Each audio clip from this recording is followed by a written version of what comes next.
জান্নাতুল বাকির পাশ দিয়ে আমার রহমতের নবী যান।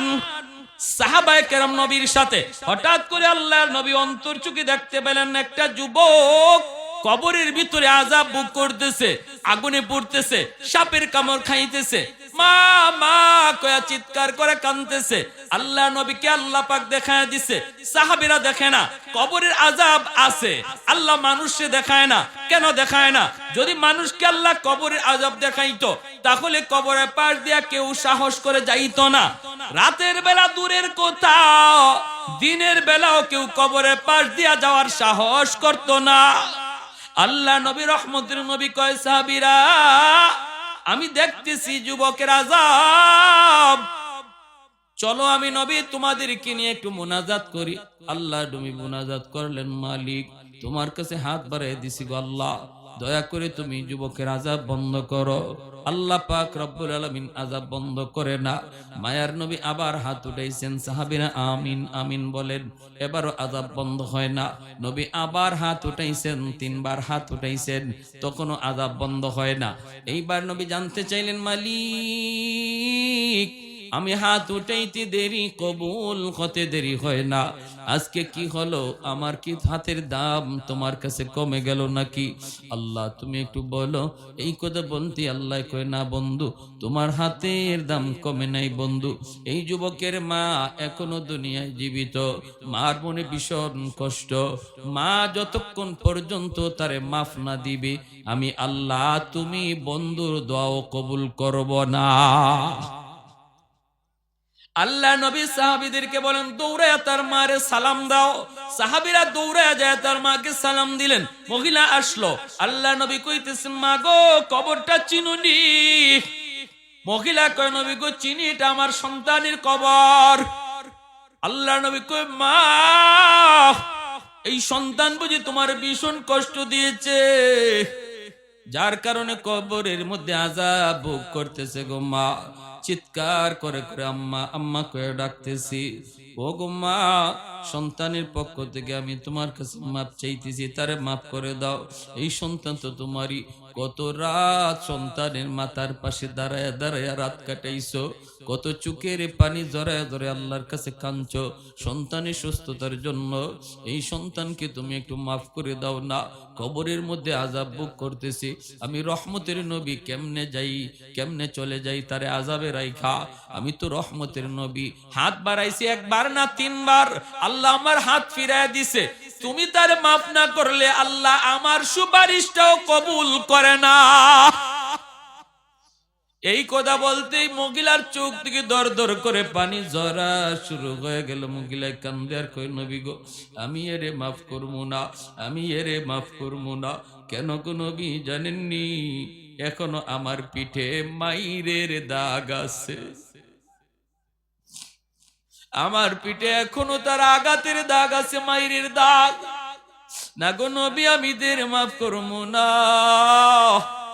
আল্লাহ নবী পড়ে গেলেন বেকায়দায়। নবী কে, আল্লাহ মার দিলটা শক্ত হয়ে গেছে, মায় মাফ করবে না। ও মালিক আমি জানি বাপ মার দিল যত শক্ত হোক বেশিক্ষণ থাকে না। যদি সন্তানের বিপদ বাপ মা নিজের চোখে দেখে তাহলে কিন্তু দিল নরম হয়ে যায়। ও আল্লাহ কবরের আযাবটা তুমি আমারে যেভাবে দেখাইছো এইভাবে তার মারেও দেখায়া দাও। সাথে সাথে আল্লাহ কো, বন্ধু তোমার এই সুপারিশটা আমি আল্লাহ কবুল করলাম। এমনি কবরের আযাবের দৃশ্যটা আল্লাহ পাক তার মারেও দেখায় দিছে। মা যেই মাত্র দেখছে কবরের ভিতরে সন্তানের আযাব, সাপের কামড়, আগুনে পুড়ার দৃশ্য, সাথে সাথে মার দিল নরম হয়ে গেছে। মা চিৎকার দিয়া কয়, ওগো নবীজি আমার কলিজায় যত ব্যথা ছিল আমি সব ভুলে গেছি। মায় মাফ করতে দেরি হয়েছে, আযাব বন্ধ হতে দেরি হয় না। ছিল করাচির হযরত হাকিম আক্তার সাহেব রাহিমাহুল্লাহ, বহুত বড় আল্লাহর একজন ওলি। তিনি করাচির জামে মসজিদে নামাজ পড়েন। হঠাৎ করে তিনি দেখলেন একটা যুবক কাপড় দিয়া ডান হাত পেঁচায় রাখছি, সুন্দর করে নামাজ পড়তেছে, সুন্দর করে রুকু দেয়, সাজদা দেয়, কিন্তু ডান হাত কাপড় দিয়ে পেঁচানো।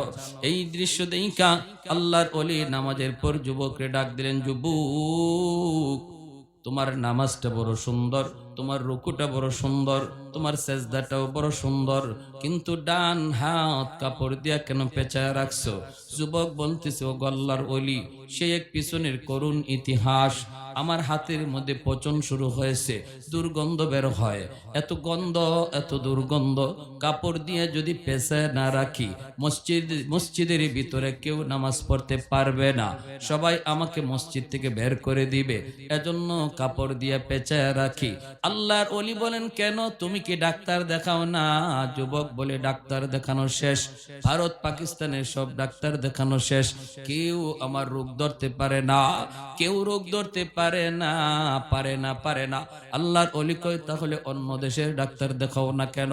এমনি যুবক চুকির পানিটা চাইরা কান্দে আর বলতেছে, ও আল্লাহর ওলি, আমার বিশ্বাস হয়ে গেছে তামাম দুনিয়ার সমস্ত ডাক্তার যদি দেখানো হয় তবু আমার রোগ ভালো হবে না, কারণ আমার আগুন লাগছে আসমানে, পানি যদি দেই জমিনে কোনদিন আগুন নিভবে না।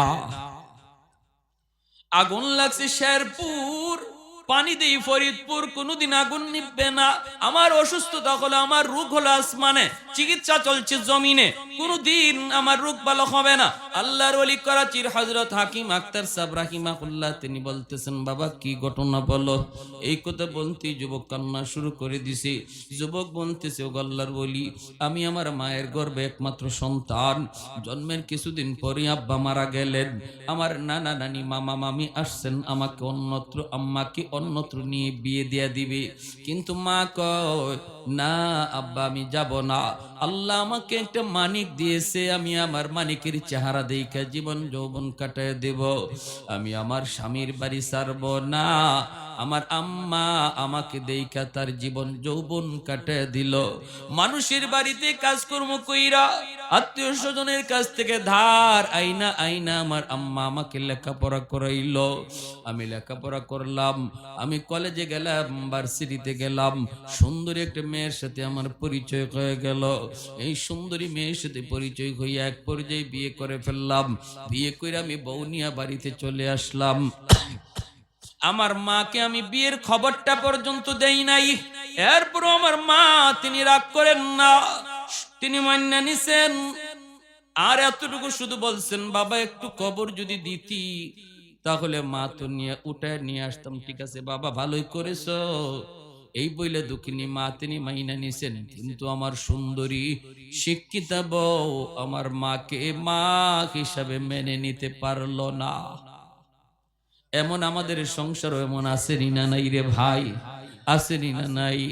আজকের দিনের বউয়েরা যদি শাশুড়িকে নিজের মা মনে করত তাহলে সংসারে এত অশান্তি আসতো না, আর শাশুড়িও যদি নিজের বউটারে বউ মনে না করে নিজের মেয়ের মতো ভাবতো তাহলে সংসারে এত অশান্তি আসতো। ভাইরা বন্ধুরা, এরপর দেখা গেল কি, ওই যুবক বলতেছে, আমি অফিস থেকে বাড়িতে যখন ঢুকি রাতের অন্ধকার, আমার কানে কানে আমার মায়ের বিরুদ্ধে আমার বউ আমার কানে কানে আমার মায়ের বিরুদ্ধে নালিশ দেয়, কান ফোড়া দেয়, আমার কান শুধু বাড়ি করে বাড়ি করে বাড়ি করে বাড়ি করে বাড়ি করে। আমি তো দুর্বল, মহব্বত করে ভালোবেসে বিয়ে করেছি, এজন্য আমি আমার বউয়ের প্রতি দুর্বল হইয়া মার রুমে ঢুইকা মারে বকাবকি করলাম, প্রথম রাতে বকাবকি করলাম। মা কইতেছে, বাজান আমি কিছু বলি নাই, যা কইছে তোর বউয়ে কইছে, কিন্তু এরপরও মায়ের কথা বিশ্বাস করলাম না, বউয়ের কথা বিশ্বাস করলাম। ও আমার ভাইরা রে যুবক, যদি নিজের জীবনের সাথে মিলে যায়, আল্লাহর দোহাই কথাটা দিল দিয়া গ্রহণ করো। কাউকে উদ্দেশ্য নিয়ে কিছু বলতে আসি নাই, এসে যে কথাগুলি বলে যায় জানি না কার জীবনে পড়ে যায়, তওবা করে এখান থেকে উঠবা, চোখের পানি জড়ায় উঠবা, নতুবা জিন্দগি আল্লাহ দুনিয়া তো বরবাদ করে দিবে, আখিরাত তো কোনো কুল কিনারা খুঁজে পাবা না। সাগরে হাবুডুবু খাওয়া একজন মানুষ যেমন ভাবে কোনো কিছু কুল কিনারা পায় না, যেই সন্তানের উপরে মার কষ্ট, বাবার কষ্ট, সেও তার জিন্দগির আর গোটা জীবনটার ভিতরে সাগরে পড়া হাবুডুবু মানুষটার মতোই শুধু ঘুরবে, কুল কিনারা খুঁজে পাবে না রে যুবক, কুল কিনারা খুঁজে পাবে না। ভাইরা বন্ধুরা, ওই যুবক বলতেছে গল্লার বলি, প্রথম রাত গেল আমি বকাবকি করলাম, দ্বিতীয় রাতে আইসেই আমি মার গায়ে হাত উঠে ফেললাম। যেই মাত্র মার গায়ে হাত উঠাইছি, দুঃখিনী মা হাউ মাউ করে কান্না শুরু করেছে, আর বলতেছে বাজার আজকে বুঝি মার গায়ে তুই হাত উঠাই দিলি রে, এই হাতটা মা চুমায় চুমায় বড় করছি, তোর হাতের মধ্যে মায়ের কি পরিমাণ চুমা লেগে আছে তুই জানো না, আজকে হাত দিয়ে বুঝি মারে তুই মারলি, ঠিক আছে যা, আল্লাহ যেন তোর এই হাত আল্লাহ যেন ফসাইয়া দে, তুই যেন আমার জানাজার নামাজ পড়তে না পারো। ওই যুবক বলতেছে আল্লাহর বলি, আমি তখনই টের পাইছি আমার পায়ের নিচের জমিনটা কাইপে উঠছি, আমার তখনই বুঝ হয়ে গেছে মার দুনুটা বদ্ধ আল্লাহর আরশে পৌঁছে গেছে। আমার মায়ার নবী কয়, বাপ মার দোয়া বদদোয়া আল্লাহর আরশে পৌঁছতে মাঝখানে বাধা থাকে না, বদ্ধ আল্লাহর আরশে পৌঁছে যায়। ওই যুবক বলতেছে আল্লাহর ওলি, কিছুদিন পর অফিস থেকে খবর পাইলাম আম্মা মারা গেছে, আমি জানাজা পড়ার জন্য বাড়ির দিকে রওনা দিলাম, কিন্তু রাস্তাঘাটে এত সমস্যা হলো, অন্য কোনোদিন এত সমস্যা হয় না, বাড়িতে পৌঁছতে পৌঁছতে অনেক দেরি হয়ে গেল। আমি বাড়িতে ঢুকেই দেখি, গ্রামে ঢুকা মাত্রই দেখি মানুষজন একটা লাশ নিয়ে কবরস্থানের দিকে যাইতেছি। আমার বুঝ হয়ে গেছে জানাজা শেষ হয়ে গেছে মায়ের, মানুষজন অনেক অপেক্ষা করেছে, আর কত করবি। আমি ভিতরে যাওয়া মাত্রই লোকজন কয়, বাবা অনেক অপেক্ষা করেছি রে বাজার, আর কত করব আর কত করব। এই বইলা মানুষজন কবরে নিয়ে গেছে, আমিও কান্দি। মানুষকে বলি, বাবা তোমাদের কোনো দোষ না, দোষ না রে, দোষ না, এটা আমার কপালের লিখন। আমি তখনই বুঝে গেছি মার দুইটা বদদোয়া, একটা বদদোয়া কবুল হয়ে গেছে, তুই যেন আমার জানাজার নামাজ পড়তে না পারো। আমি তো মায়ের জানাজা পড়তে পারি নাই, কত চেষ্টা করলাম জানাজা তো পারি নাই। এইবার দ্বিতীয় বদদোয়াটা ছিল, তোর এই হাত যেন পৌঁছা যায়। আমি অপেক্ষায় আমি নিশ্চিত হয়ে গেছি মার দ্বিতীয় বদদোয়াটাও কবুল হয়ে যাবে। ও আল্লাহর ওলি, কিছুদিন পরে আমি দেখতে পেলাম আমার ওই হাতের মধ্যে একটা ফোড়া দেখা দিছে, ফোড়া, এই ফোড়া থেকে পচন শুরু হয়েছে। অ্যান্টিবায়োটিক আনলাম, খাইলাম, কোনো লাভ হয় না। ডাক্তাররা নিজেরা বলতেছে আমরা তো কিছুই বুঝি না, কেন তোমার রোগ ভালো হয় না, কেন তোমার রোগ ভালো হয় না, আমরা তো বুঝি না। আমি ডাক্তারকে বললাম, ডাক্তার তোমরা আমাদের রোগ না ধরতে পারলেও আমি আমার রোগ ধরে ফেলেছি। আমার রোগ হলো আসমানে, চিকিৎসা চলছে জমিনে। সেই দিন থেকে পচন উপরে উঠে, খালি উপরে উঠে। এইবার আমার ওই সুন্দরী বউ, যার মহব্বতে বইরা আমি মার গায়ে হাত উঠাইছি, আমার ওই সুন্দরী বউটাও আমারে ফালাইয়া বাপের বাড়ি চলে গেছে। মানুষজন আমাকে বাড়ি থেকে বের করে দিয়েছে, আত্মীয় স্বজন আমাকে বের করে দিয়েছে। এখন আমি রাস্তায় রাস্তায় ঘুরি, মসজিদে যায় কান্না করি। ও আল্লাহর ওলি, এবার বলুন আমার কোনো মা পাওয়ার উপায় আসেনি? এ যুবক মনে রাখো, যদি বাপ মার কলিজায় তুমি ব্যথা দাও, তাহলে একমাত্র আল্লাহর কাছ থেকে মাপ পাওয়ার উপায় হলো মারে বাবারে আবার খুশি করা। এছাড়া বিকল্প কোন লাইনে আল্লাহরে খুশি করা যায় না। কারণ হলো জান্নাতুল বাকি, মদিনার কবর, ঠিক না? মদিনার শরীফের কবরের নাম কি? জান্নাতুল বাকির পাশ দিয়ে আমার রহমতের নবী যান। সাহাবায়ে কেরাম নবীর সাথে হঠাৎ করে আল্লাহর নবী অন্তর্চুকি দেখতে পেলেন একটা যুবক কবরের ভিতরে আযাব ভোগ করতেছে, আগুনে পড়তেছে, সাপের কামড় খাইতেছে, মা মা কয়া চিৎকার করে কাঁদতেছে। আল্লাহ নবীকে আল্লাহ পাক দেখায় দিছে, সাহাবীরা দেখে না। কবরের আযাব আছে, আল্লাহ মানুষকে দেখায় না। কেন দেখায় না? যদি মানুষকে আল্লাহ কবরের আযাব দেখাইতো, তাহলে কবরের পাশ দিয়া কেউ সাহস করে যাইতো না।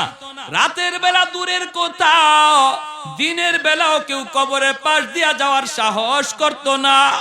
কবরস্থান দেখা যায় এতটুকু দূরেও কেউ বাড়ি বানাইতো না। যদি কবরের আযাব আল্লাহ মানুষকে দেখাইতো, দুনিয়ার নিজাম উল্টা পাল্টা হয়ে যাইতো।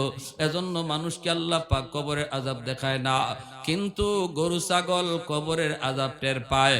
মাঝে মাঝে দেখবেন কবরস্থান থেকে গরু ছাগল দৌড় দেয়। আল্লাহ নবী রহমতের নবী কয়, সাহাবীরা আমি দেখতেছি যুবকের আযাব, চলো আমি নবী তোমাদেরকে নিয়ে একটু মুনাজাত করি। আল্লাহ নবী মুনাজাত করলেন, মালিক তোমার কাছে হাত বাড়াই দিছি গো আল্লাহ, দয়া করে তুমি যুবকের আযাব বন্ধ করো। আল্লাহ পাক রব্বুল আলামিন আযাব বন্ধ করে না। মায়ার নবী আবার হাত উঠাইছেন, সাহাবীরা আমিন আমিন বলেন। এবারও আযাব বন্ধ হয় না। নবী আবার হাত উঠাইছেন, তিনবার হাত উঠাইছেন, তখনও আযাব বন্ধ হয় না। এইবার নবী জানতে চাইলেন, মালিক আমি হাত উঠাইতে দেরি, কবুল হতে দেরি হয় না, আজকে কি হলো? আমার কি হাতের দাম তোমার কাছে কমে গেল নাকি? আল্লাহ তুমি একটু বলো। এই কথা বলতে আল্লাহ কয়, না বন্ধু, তোমার হাতের দাম কমে নাই বন্ধু। এই যুবকের মা এখনো দুনিয়ায় জীবিত, মার মনে ভীষণ কষ্ট। মা যতক্ষণ পর্যন্ত তারে মাফ না দিবে, আমি আল্লাহ তুমি বন্ধুর দোয়াও কবুল করব না। আল্লাহ নবী সাহাবীদেরকে বলেন, দৌড়ায় তার মারে সালাম দাও। সাহাবীরা দৌড়ায় যায় তার মাকে সালাম দিলেন। মহিলা আসলো, আল্লাহ নবী কইতেছেন, মা গো কবরটা চিনুনি? মহিলা কয়, নবী গো চিনি, এটা আমার সন্তানের কবর। আল্লাহ নবী কয়, মা এই সন্তান বুঝি তোমার ভীষণ কষ্ট দিয়েছে, যার কারণে কবরের মধ্যে আযাব ভোগ করতেছে গো মা। চিৎকার করে করে আম্মা আম্মা করে ডাকতেছি। ও গো মা, সন্তানের পক্ষ থেকে আমি তোমার কাছে মাপ চাইতেছি, তারে মাফ করে দাও। এই সন্তান তো তোমারই।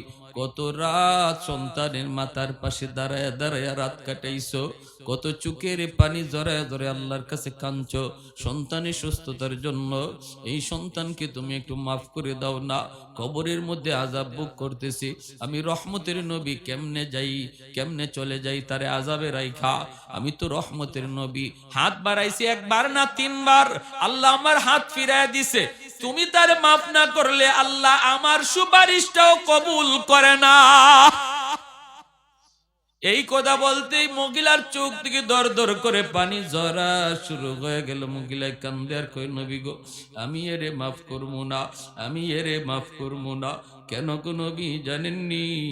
এখনো আমার পিঠে মাইরের দাগ আছে, আমার পিঠে এখনো তার আঘাতের দাগ আছে, মাইরের দাগ। না গো নবী আমি দের মাফ করবো না।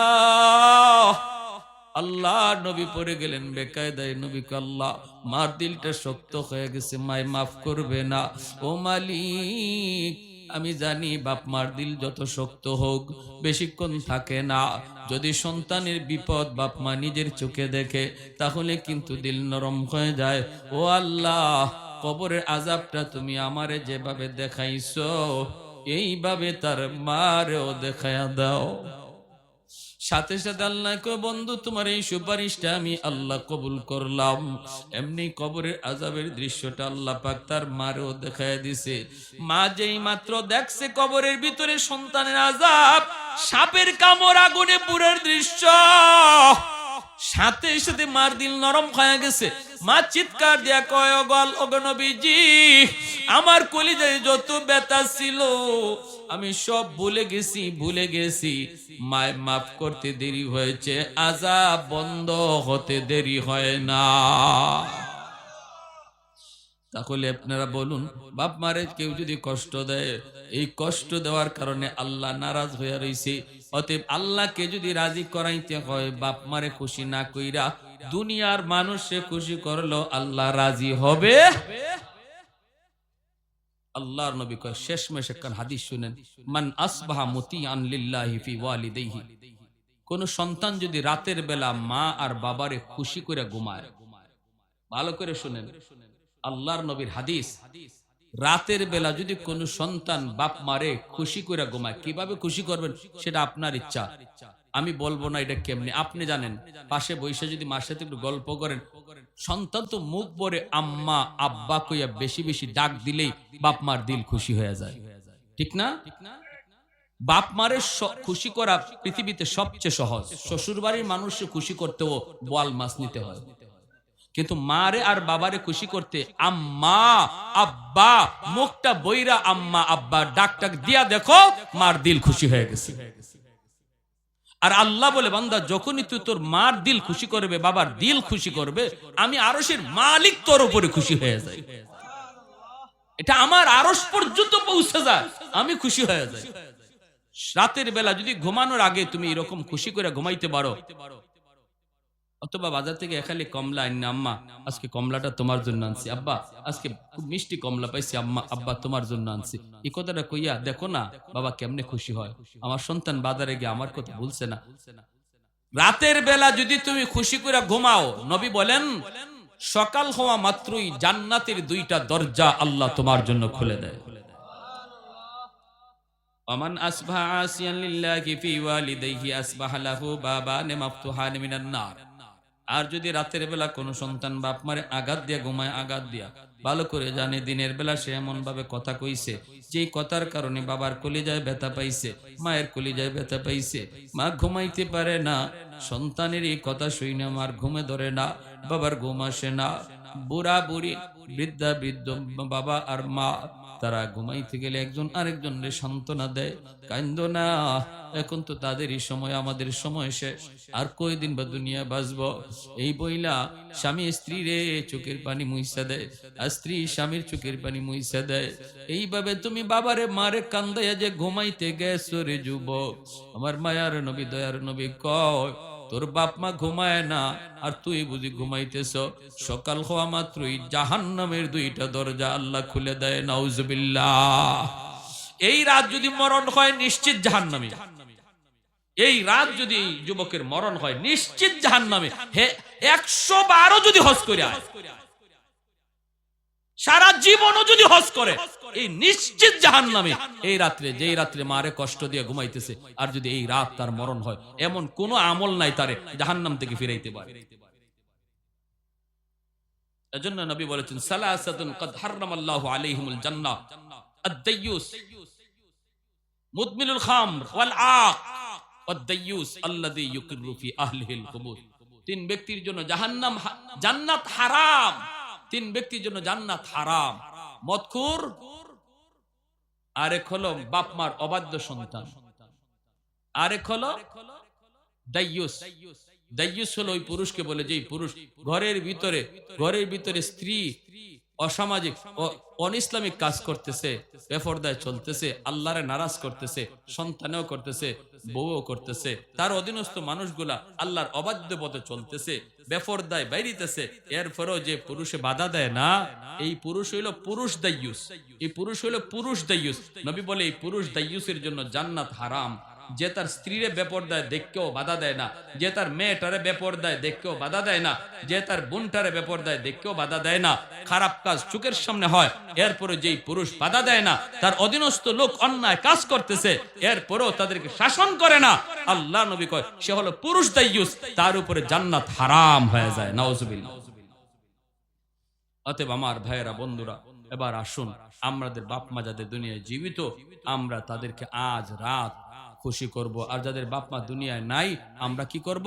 একটা আমল নবী বলে দিয়েছেন, মান যারা ফি কবর মান যারা কবর আবাইহি ফি কুল্লি জুমআতিন গুফিরা লাহু কুতিবা বাররান। রাওয়াহু আবু দাউদ শরীফের হাদিস।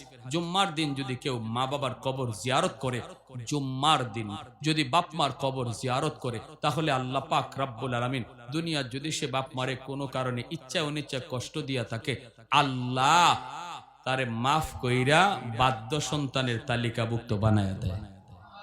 এই যে কবরস্থানের উদ্যোগে আজকের মাহফিল, বলুন জুম্মার দিন আমরা জুম্মার নামাজ পইরা, অথবা জুম্মার দিন ফজর পইরা, অথবা না পারলে আসরের পরে জুম্মার দিন আমরা কবর জিয়ারত করতে কোন কোন আওলাদ রাজি আছেন? একটু হাত তুলে আল্লাহরে দেখা।